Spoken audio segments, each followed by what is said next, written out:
नमस्कार दोस्तों, मेरा नाम है अंकित और आप देख रहे हैं जय महाकाल चैनल। इस वीडियो को अंत तक देखिए ताकि आपसे कोई जानकारी मिस ना हो। इस वीडियो को लाइक भी कीजिए। परमात्मा उनकी आत्मा को शांति दे, उनको अपने चरणों में ले। जो हमारे भाई बहन कल सफर कर रहे थे अहमदाबाद से लंदन और वो शिकार हो गए एक हवाई हादसा का। बड़ी दुखद घटना कल हुई है और पूरी दुनिया को इस चीज का बड़ा दुख है। तो मैं दुख व्यक्त करता हूँ इस चीज का, परमात्मा उनको अपने चरणों में जगा दे। बाकी मैं आज बात करने वाला हूँ आई स्टार प्रोजेक्ट के बारे में। हमारी डिफेंस मिनिस्ट्री ने 10,000 करोड़ का बजट एलोकेट किया इस प्रोजेक्ट के लिए और 3 स्पाई प्लेन्स खरीद रहे हमारी इंडियन एयरफोर्स के लिए। ये आई स्टार प्रोजेक्ट स्पाई प्लेन्स हमारी इंडियन एयरफोर्स को बहुत हद तक मदद करेंगे। एक तो ये क्लियर विजन देंगे एयर से ग्राउंड का, दूसरी ओर ये आइडेंटिफाई करेंगे दुश्मन के radar system, air defence system, ताकि हमारे एयरफोर्स के जो जेट्स हैं उनको तबाह कर सकें। I star stands for intelligence, surveillance, target acquisition and reconnaissance. High level defence meeting होगी इस महीने के अंदर। 2025 में इसकी क्लियरेंस होगी और कहा यह जा रहा है 2030 तक सारे के सारे आई स्टार जेट्स आ जाएंगे।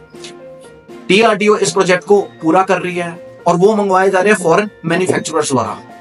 बम्बार्डमेंट्स, बोइंग, बड़े साधारण से एयर फ्रेम है इनका, पर जितना भी इनका ऑन बोर्ड सिस्टम है ना, सेंसर्स हैं, सर्विलेंस सिस्टम है, रडार है, कैमरास है, वो सब डीआरडीओ बना रहा है।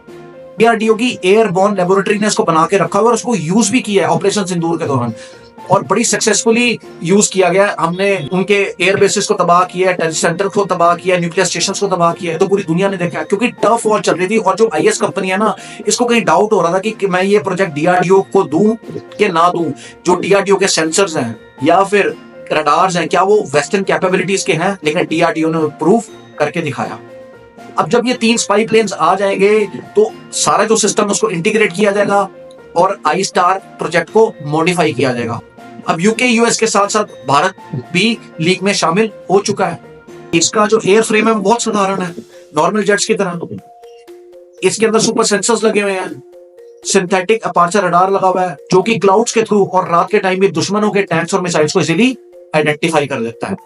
इंफ्रारेड कैमरास लगे हुए हैं, वो कैमरास जो रात को काम करते हैं। इलेक्ट्रो ऑप्टिकल कैमरास लगे हुए हैं जो कि क्लियर विजन देते हैं। लिसनिंग डिवाइसेस लगे हुए हैं जो कि दुश्मन के रेडियो और कम्युनिकेशन सिग्नल्स को इंटरसेप्ट करते हैं। अब जब ये हाई एल्टीट्यूड पे उड़ेंगे ना, ये पूरे एरिया के घेराबंदी करते हैं और इंफॉर्मेशन को गैदर करते हैं। दुश्मन की टैंक्स की मूवमेंट, उनकी फौज की मूवमेंट, उनके हथियार कहाँ पड़े हुए हैं, उनके सिस्टम्स कहाँ रखे हुए हैं, उनका रडार कहाँ है, और रियल टाइम शेयर करता है, जाने की उसी टाइम ये इंफॉर्मेशन देता है हमारे अवैक्स को, एयरफोर्स को, ऑन द ग्राउंड जो फोर्स है उसको। फॉर एग्जाम्पल एक रफेल जा रहा है और साथ में ही स्पाई प्लेन जा रहा है। स्पाई प्लेन क्या करेगा, उस रफेल को इंफॉर्मेशन देगा और कहेगा कि यहाँ पे रडार है, आप बचो। तो वो रफेल जो है उस रडार से बचा के निकलेगा और उसको टारगेट करेगा। ये पिन पॉइंट टारगेट करता है, पिन पॉइंट इंफॉर्मेशन देता है। Artificial intelligence, machine learning, deep learning का इस्तेमाल करता है रियल टाइम डेटा प्रोसेसिंग के लिए और टारगेटिंग के लिए। नेटवर्क सेंट्रिक वॉरफेयर, जो भी डेटा सैटेलाइट से, यूएवी से, ग्राउंड सिस्टम से आता है उसको ये इंटीग्रेट करेगा। उसके बाद ये प्रोवाइड करेगा हमें क्लियर ऑपरेटिंग पिक्चर।